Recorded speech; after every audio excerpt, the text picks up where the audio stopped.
Welcome and thanks for joining us on World Insight. I'm Michoyan in Beijing. Coming up on today's program. Arrests after the Brussels attacks. 10 suspects have been detained in the aftermath of the bombings that killed 31 as the Belgian government admits a failure to act on prior intelligence. Can future attacks be prevented? Plus, we'll sit down with attendees at the Yenching Global Symposium, where young people met with policymakers and academy to discuss their hopes for China's future. Good to have you with us. We begin today's show with the investigation into the terror attacks in Brussels. 7 people have been arrested in Belgium, 2 more in Germany, and 1 in Paris. And the search continues for suspects related to the bombings that killed 31, including 1 Chinese national and wounded some 300 people on Tuesday. 5 additional suspects have been linked to the attacks that shocked Paris last November. How can Europe take down the terror network spreading across the continent? Before we go to our panel, let's have a look at this latest updates. A terrorism network in Europe. A connection is emerging between the men who carried out the Brussels airport and metro bombings and the Islamist cell behind the Paris attacks last November. The suspects in the Brussels attacks include 2 brothers, Khalid and Ibrahim al-Bakraoui, the wanted jihadist Najim Lakraoui, and 2 other men. The 2 brothers and Najim Lakraoui are believed to have stayed in the same rented flats with Paris attackers in different Brussels suburbs and other Belgian cities. The day before the Brussels bombings, Belgian police named Najim Lakraoui as a major suspect in the Paris attacks. Whether he is dead or at large remains unclear. Authorities are facing criticism as some of the suspects were previously in their sights. Lakraoui was once stopped by police in a car with suspected Paris attackers Salid Abdeslam and Mohamed Belkhaid, more evidence of the links between both attacks. Ibrahim al-Bakraoui was arrested and deported from Turkey last June. The Turkish government warned Belgium of his terrorist activities, but that warning was ignored. Despite our warning that this person was a foreign terrorist fighter, Belgian authorities couldn't find a link to terrorism. This failure points to a lack of cooperation between European countries on anti-terrorism efforts. Emphasizes that we will exchange information even swifter than we already do, that we will now very soon need to implement the passenger name records. We will need to see a swift completion of legislation on combating terrorism. According to European and Iraqi intelligence officers, ISIL is operating training camps for attacks on the West. Terror cells have been set up all across Europe, and at least 400 ISIL fighters have been trained for attacks in Europe. After talks with the Belgian Prime Minister today, U.S. Secretary of State John Kerry called for determination in the fight against terrorism. We will not be intimidated. We will not be deterred. And we will come back with greater resolve, with greater strength, and we will not rest until we have eliminated your nihilistic beliefs and cowardice from the face of this earth. In France, a man who is suspected of plotting a separate attack has been arrested near Paris. As Europe reels from the heavy casualties of 2 major terror attacks, its plan to tackle terrorism remains unclear. Now, for more on the latest updates in the Brussels attacks, let's talk more about this. We're joined in the Beijing studio by Mr. Cui Hongjian from the China Institute of International Studies, and in Paris we have Joaf Toker from the American Graduate School in Paris. Also in Washington, D.C., we're joined by Mr. Raymond Tanner, a former member of the White House staff and professor at the University of Michigan. Welcome to you all.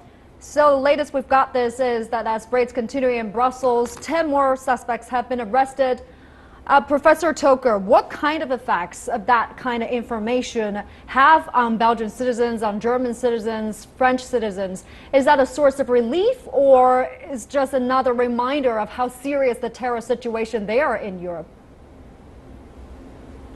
Well, I would say that a bit earlier during this very painful episode of aggravated terrorism with a lot of casualties in terms of France and Belgium, I'm speaking about a year ago, the first option was the right one. I mean, when police came right away after attacks and victims with the information that there were people arrested and that investigations indeed found out direct elements related to those acts. It gave some sense of relief to most people in France or in Belgium or in Italy. I'm not sure that's the case right now, because those things have been repeated, and perhaps indeed it is now the other way around, or the other version of the same phenomena, namely more suspects are arrested, more information is given out to the public, then the public gets more of a feeling and an overall intuition that the situation could be even harsher, even more dangerous than what already had been estimated as extremely dangerous. And there's also this fear that multiple plots are in the work across the entire Europe. Let me give Professor Tennant in DC a chance to jump in here. Do you think, given the rising fear of terrorism across entire Europe, or possibly on the U.S. soil, do you think intelligence in the U.S. and in Europe are ready for this? Yes, intelligence is ready, but for the last scenario, intelligence has a hard time thinking about a future scenario. You have to have a 9/11-like event, or 7/7-like event in London, 9/11 in America, of course, in order to shake the tree of intelligence so that the good apples come down to the ground. So I'm optimistic that now that you have the Charlie Hebdo attack in Paris, and the Jewish Museum in Brussels, and then now the latest attacks in Brussels on March 18th through the 22nd, that something will be done for the future.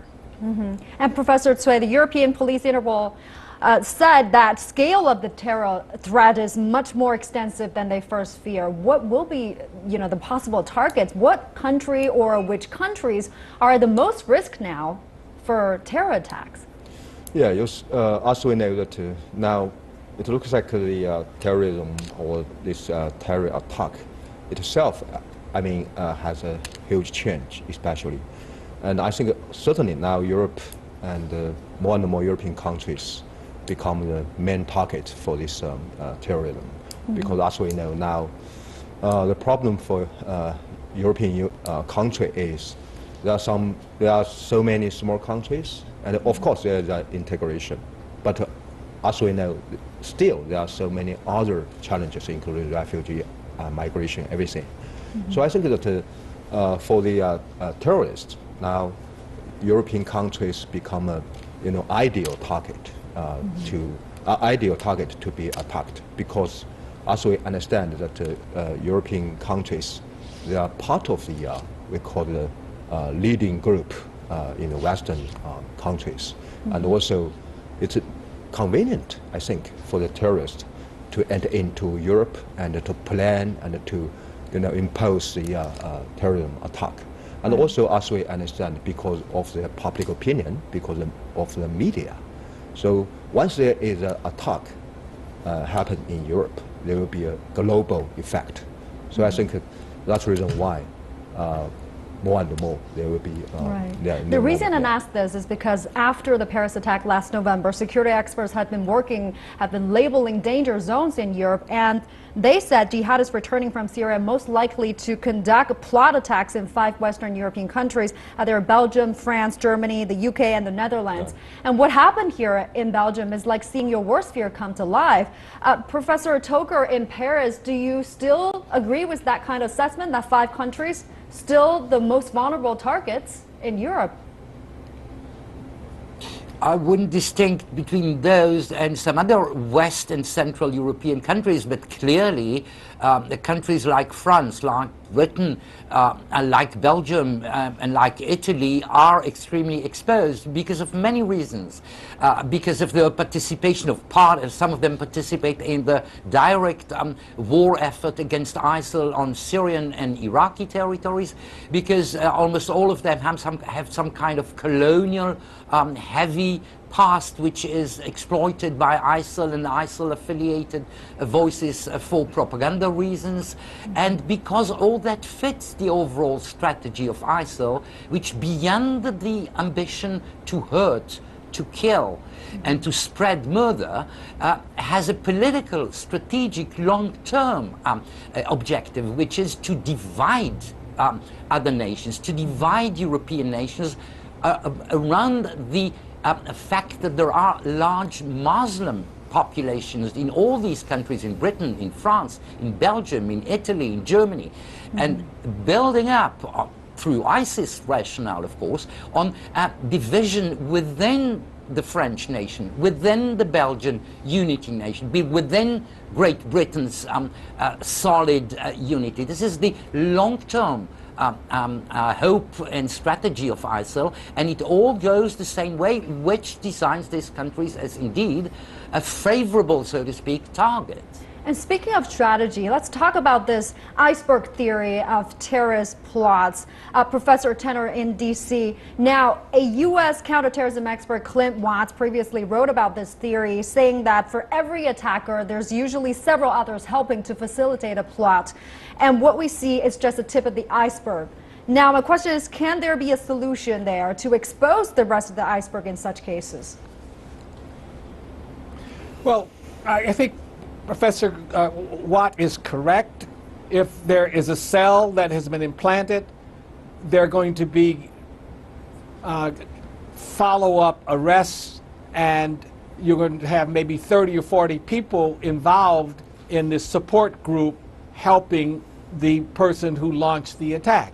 On the other hand, if there's a lone wolf, a lone actor who decides to put a knife in someone on the street and he's radicalized himself, then there is no iceberg.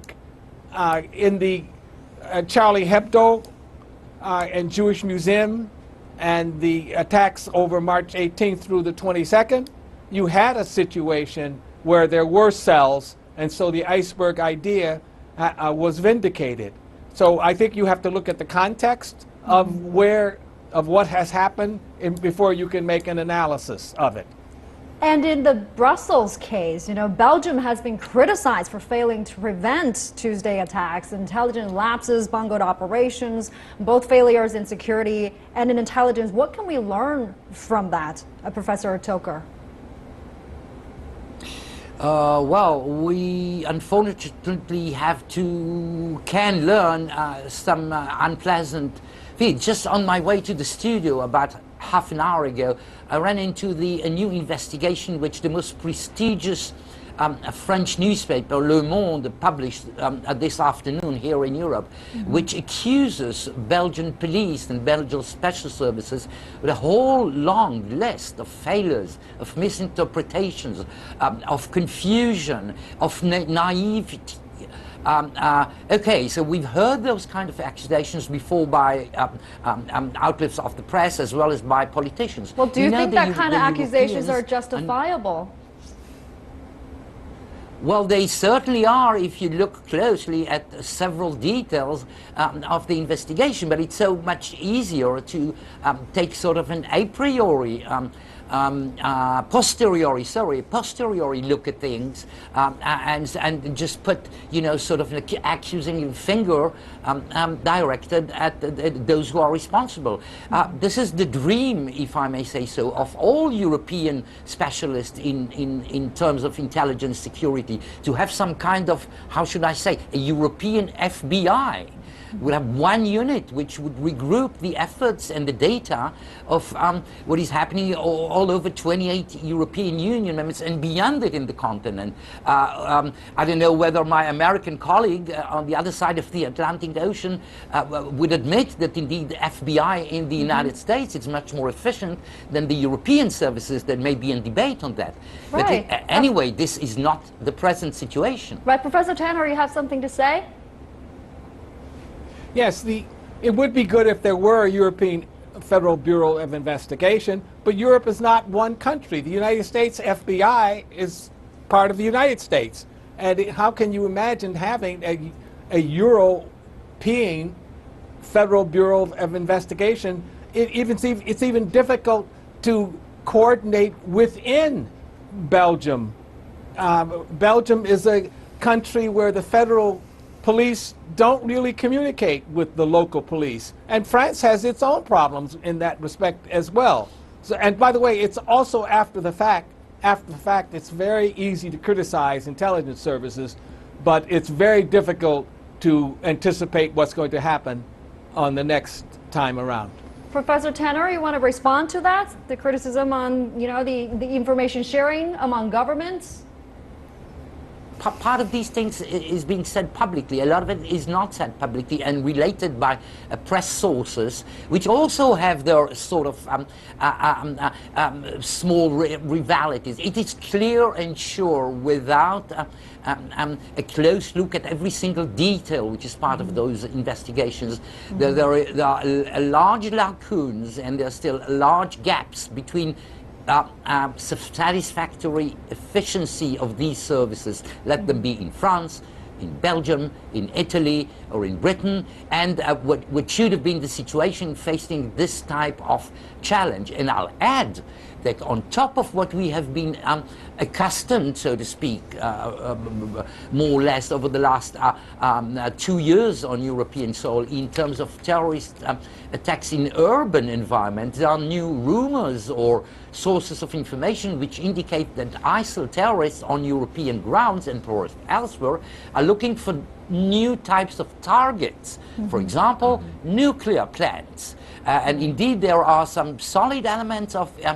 information coming from Belgium and the Netherlands this time over the last week or so, that actually that was indeed what one of the terrorists, which had later on been killed in Belgium, was trying to do, and just did not do that because found it too difficult. But what should that mean in terms of what may expect the European continent or other continents tomorrow or the day after tomorrow? Well, world leaders have agreed on one thing, is that the Syrian crisis must be solved if the world wants to see ISIL threat eradicated. Mr. Cui here, I think the U.S. Secretary of State John Kerry has visited Russia, and that the two countries have agreed to accelerate, you know, the Syrian peace talk. Will the attack on Belgium push forward Western countries to make further efforts toward peace in Syria? Yeah, indeed, in a logical way in general, the answer is yes, because there will be more pressure, especially as we say that on Belgian government now, or maybe tomorrow or future, on other European countries' government say that you should do something more. You should have some more international cooperation, especially with your alliance, United States, like that. But the problem is, if we look at this situation now in Syria, we can find out very, very big games between those big players. So indeed, now on this issue of counterterrorism, we do have some more and more common interests. We do have some more common goals. But when those big players, including Russia, United States, if you just ask them, okay, please, to help the solution of Syria situation, and then we can have a good environment to fight against ISIL like that. But at that time, I think for Russia, for United States, they will have their own consideration about how this geopolitical interests for itself, and once there is a stable Syria, what will happen for Russia, for United States? So I'm a little bit pessimistic, say that, okay, even there are more and more pressure from these demands to fight against terrorism, but for those big players, it's difficult for them to get some more cooperation. Professor Tanner from DC there. Give us your perspective on this. Yes. I would say that Iran, more than Russia, is the key to unlocking the door of the stalled peace process with respect to Syria, but not by bringing Iran into the talks, because Iran is the problem. It's because of Tehran that Assad is being propped up. And one has to, I think, double down on Iran with respect to sanctions and threats of regime change from within, not some kind of Iraqi-type invasion, but by recognizing the National Council of Resistance of Iran, the only group that opposes the clerical regime and has the legitimacy to bring about political change, peaceful political change in Iran. So that's what's necessary, that Iran be targeted by the Western countries in order to save Syria. That's the name of my next book, by the way. Final remarks coming from Professor Toker from Paris. You know, this phenomenon we're seeing, it's being reported that Belgium has sent more foreign fighters to Syria than any other countries in Europe. That's per capita, I mean, I've been saying. Why is Belgium such a hotbed for jihad? I mean, what can be done here to prevent such cases from happening again? Well, it is due to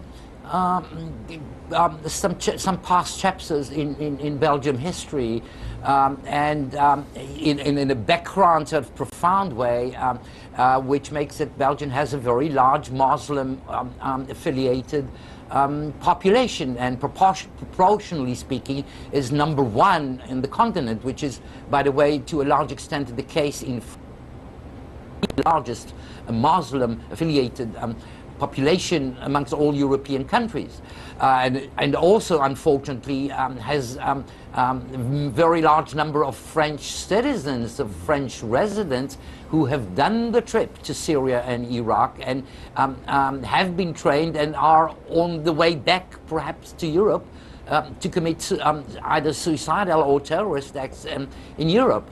Beyond the background-oriented reasons, there are also some kind of operational streams, which makes that Belgium, for example, is a small country. Wherever you are in Belgium, you're never far away more than 1 hour ride from a border. So it's so easy to operate there if what you're tuned into is this kind of terrorist activities. Okay, thank you. We're running out of time, but appreciate your insights. Mr. Cui Hongjian joining us from Beijing, and Professor Toker joining us from Paris, also Professor Tanner joining us from Washington, D.C. Appreciate it.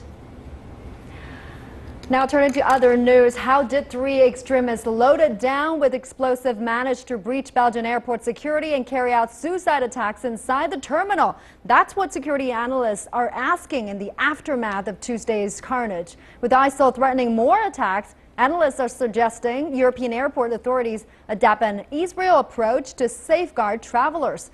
CCTV's Stephanie Fried in Tel Aviv has this. At Ben Gurion International, security starts before passengers get inside the compound. At this checkpoint, agents armed with automatic weapons stop every car and question every driver. Among the travelers at passenger drop-off, plain-clothed undercover agents seemingly loitering, eyeing every person going into the terminal. Inside the terminal, uniformed and undercover agents and surveillance cameras come into play. Security agents also routinely check the toilets, inside the trash for suspicious parcels or explosives that may have been placed inside, and in the stalls for the same thing. Long lines are standard. Screeners question each passenger before check-in. It's a kind of net that the holes in this net are going become smaller and smaller as closer as you come to the terminal building and then enter inside. This multi-tiered approach, surveillance technology, engaging personally with travelers, and even profiling, is why the airport boasts a stellar security record. 0 hijackings or bombings, a minor security breach 15 years ago. Is it likely Europe's airports will replicate this model? It costs money, I agree. But I think that the results of an attack like we had a few days ago are horrible. Horrible economically point of view, horribly security point of view, and cost much more money than if you had to invest the money before. Stephanie Fried, CCTV, Tel Aviv. Stay with us here on World Insight. We've got our final segment coming up. Joining us for a look at the Yenching Global Symposium, where young people met with policymakers and academics to discuss their hopes and concerns for China's future. That's next.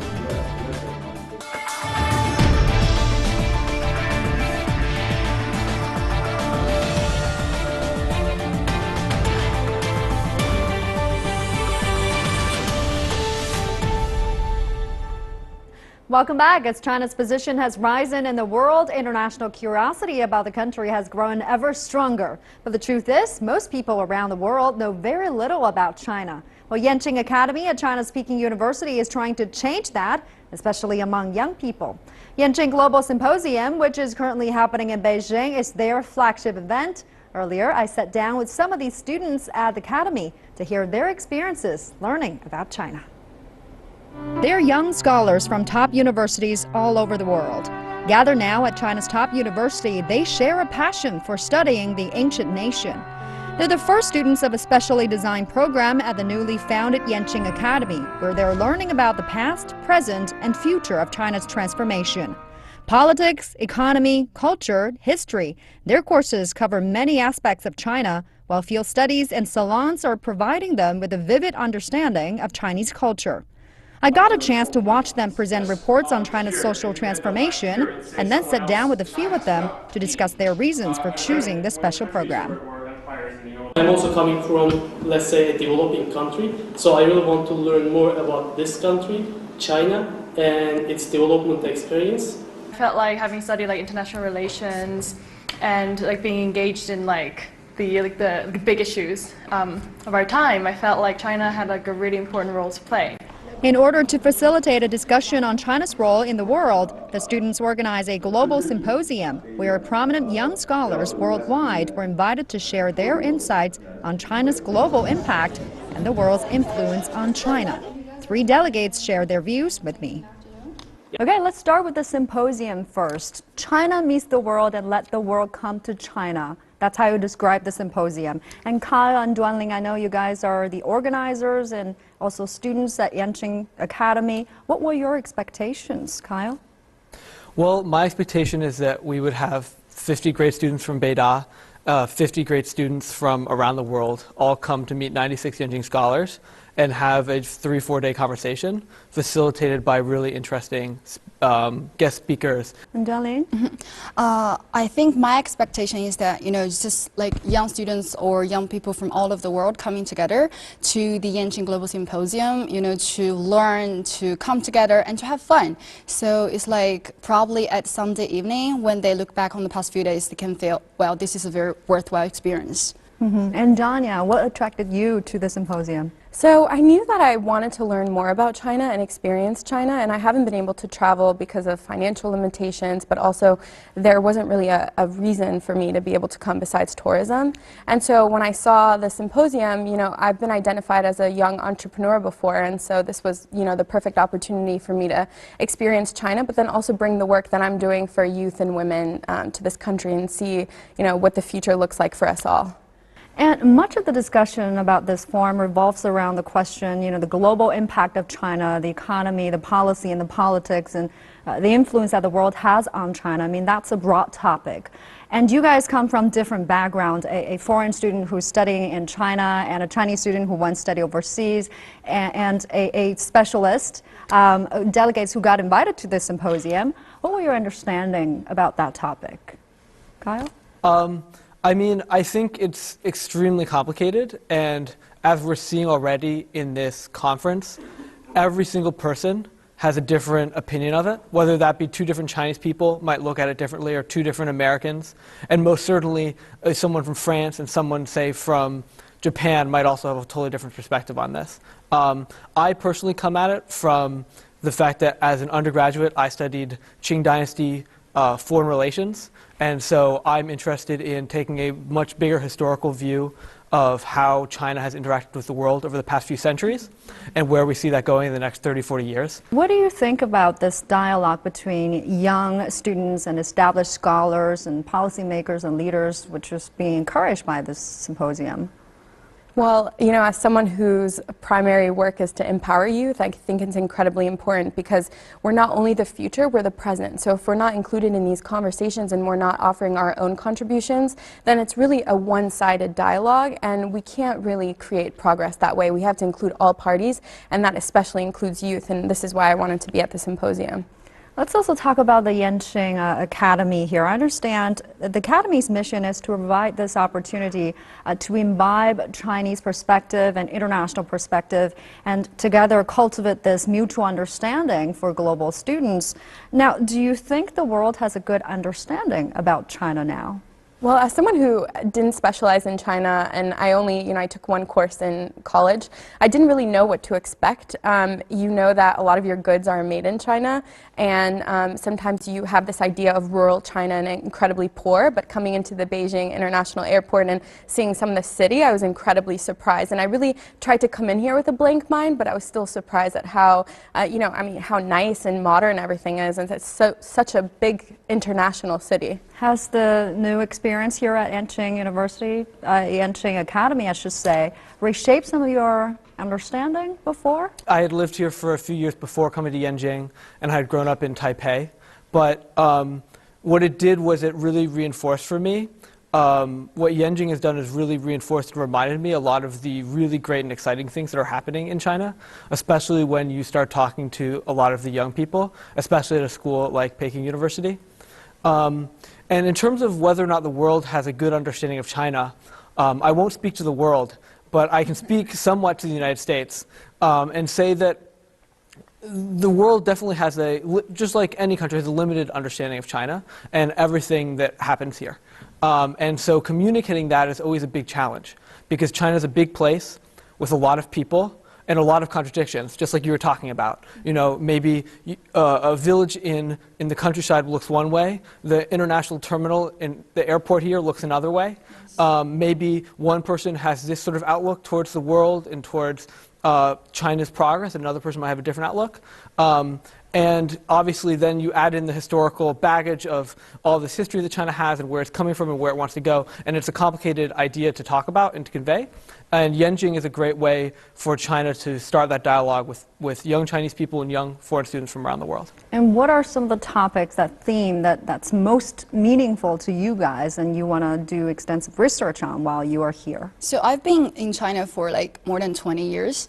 So I think, like, speaking for myself, currently I'm taking international relations at Yenching Academy. That's my concentration.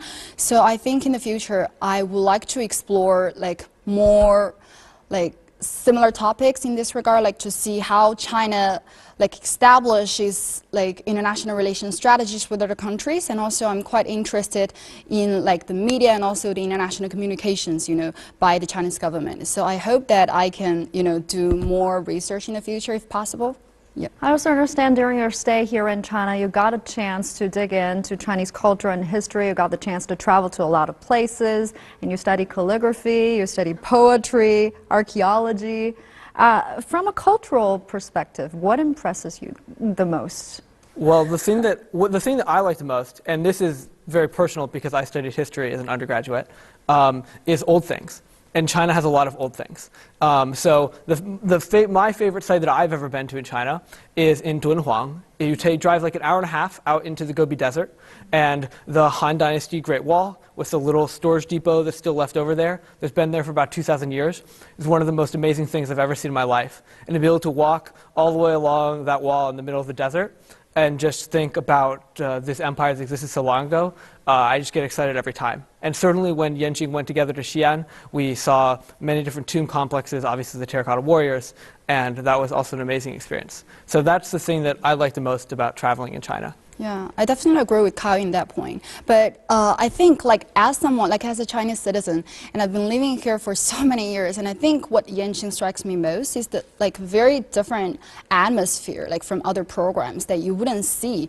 For instance, I think it's in my junior year, in the summer of it, I took part in 3 graduate pre-admission summer camps, the so-called Baoyan Shaling, and I got offer from PKU and BFSU and Renmin University of China. And finally I chose this one because I think it really represents a kind of experiment, this very new strength in China. And I think this can be the starting point of the educational reform, in China. This is a very good, starting point. And I think it's such a pleasure and also privilege to be the first cohort and to witness, how it will go, where it will go from here. So I think that's what I like about Yenching, about the atmosphere and also about the progress that we're making ourselves.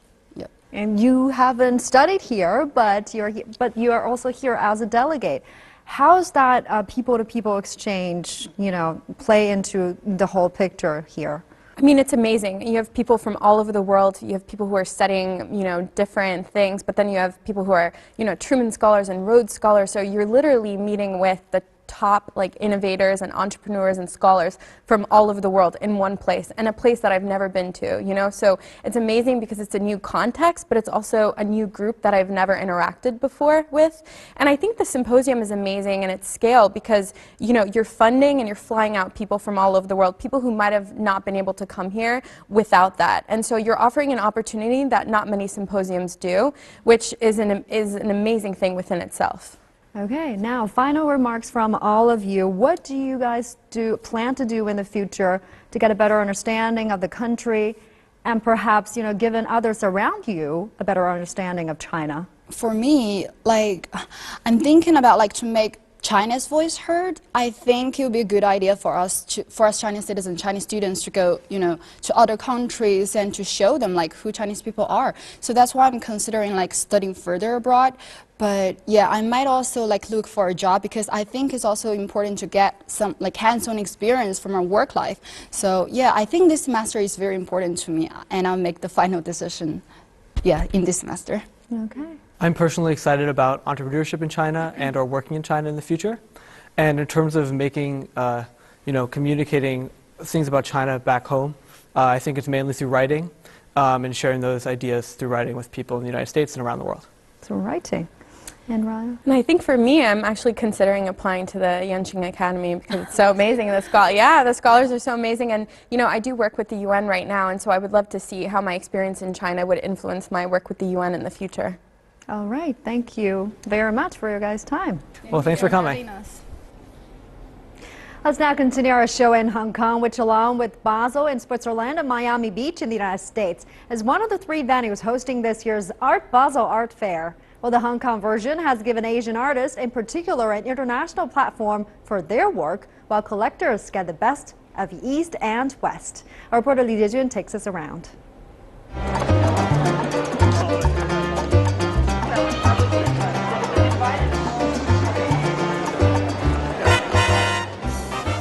Some of the world's best paintings, sculptures, and installations have been brought together in Hong Kong, a must-see opportunity if you are an art fan in town. This is Art Basel Hong Kong, Asia's largest art fair, with more than 200 leading galleries from 35 countries and regions, representing more than 3,000 artists from around the globe. The masterpieces span the modern period, from the early 20th century to the artists of today. Without doubt, Art Basel is the very mecca for art. It is the fair to buy at and the one to be seen at. But different from the exhibition in Basel and Miami Beach, the Hong Kong show is being envisioned as more of a broader and deeper reflection of art production in Asia.